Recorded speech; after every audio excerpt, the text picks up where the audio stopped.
धरती जितनी शांत बाहर से दिखती है उतनी ही उबलती हुई है अंदर से।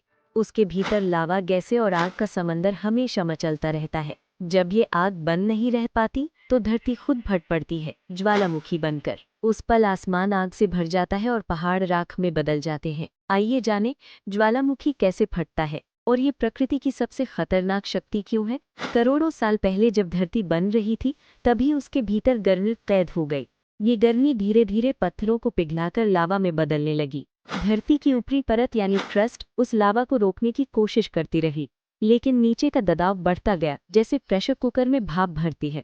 ये दबाव जब सीमा पार कर जाता है तब धरती के अंदर से आती है एक गूंज। पहाड़ कांप उठते हैं, जमीन फटने लगती है और अचानक ज्वालामुखी फट पड़ता है।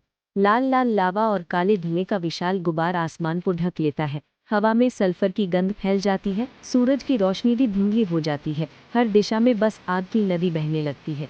वैज्ञानिक इसे वॉल्केनिक इरप्शन कहते हैं। जब मैग्मा सतह पर निकलता है, धरती की परतें लगातार हिलती रहती हैं। इन्हें टेक्टोनिक प्लेट्स कहते हैं। जब दो प्लेट्स टकराती हैं तो नीचे का लावा ऊपर आने का रास्ता ढूंढता है।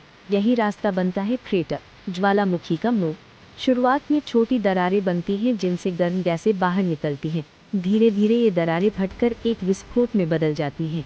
ये विस्फोट इतना शक्तिशाली होता है कि पूरा पर्वत हिल जाता है, कभी कभी पूरा पहाड़ ही उड़ जाता है। ऐसे ही हजारों साल पहले माउंट वेसुवियस फटा था, जिसने पोम्पेई शहर मिटा दिया था। राख और लावा ने पूरा शहर हमेशा के लिए ढक लिया था। कुछ ज्वालामुखी हमेशा शांत रहते हैं, उन्हें कहते हैं डोर्मेंट वॉल्केनो। पर जब वे जागते हैं तब तबाही तय होती है। दुनिया में सबसे खतरनाक ज्वालामुखी है माउना लोआ, क्रैकेटोआ और माउंट फुजी। इनकी हर हलचल धरती के संतुलन को हिला देती है। ज्वालामुखी से निकलने वाला लावा 1200 डिग्री सेल्सियस तक गर्म हो सकता है।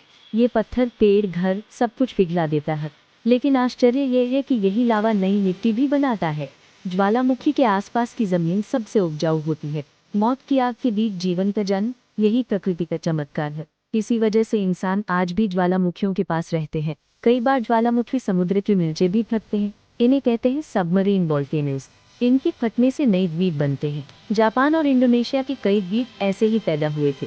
पर कभी कभी ये विस्फोट सुनामी भी ले आते हैं, यानी एक ज्वालामुखी दूसरे विनाश की शुरुआत बन सकता है। धरती का हर ज्वालामुखी एक जिंदा पहाड़ है। वो सांस लेता है, गर्म होता है, फिर शांत हो जाता है, लेकिन उसकी नींद कभी गहरी नहीं होती। किसी भी समय वो फिर जाग सकता है। वैज्ञानिक हर ज्वालामुखी पर नजर रखते हैं।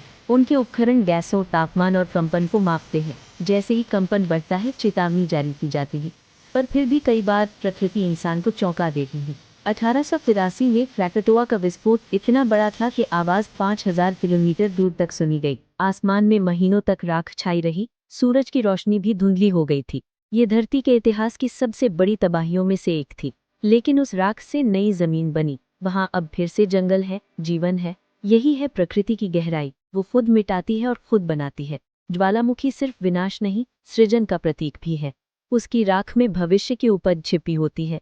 उसकी आग में धरती का नया रूप तैयार होता है। हर विस्फोट एक अंत नहीं, एक नई शुरुआत होती है। धरती के हर धमाके में एक रहस्य छिपा है।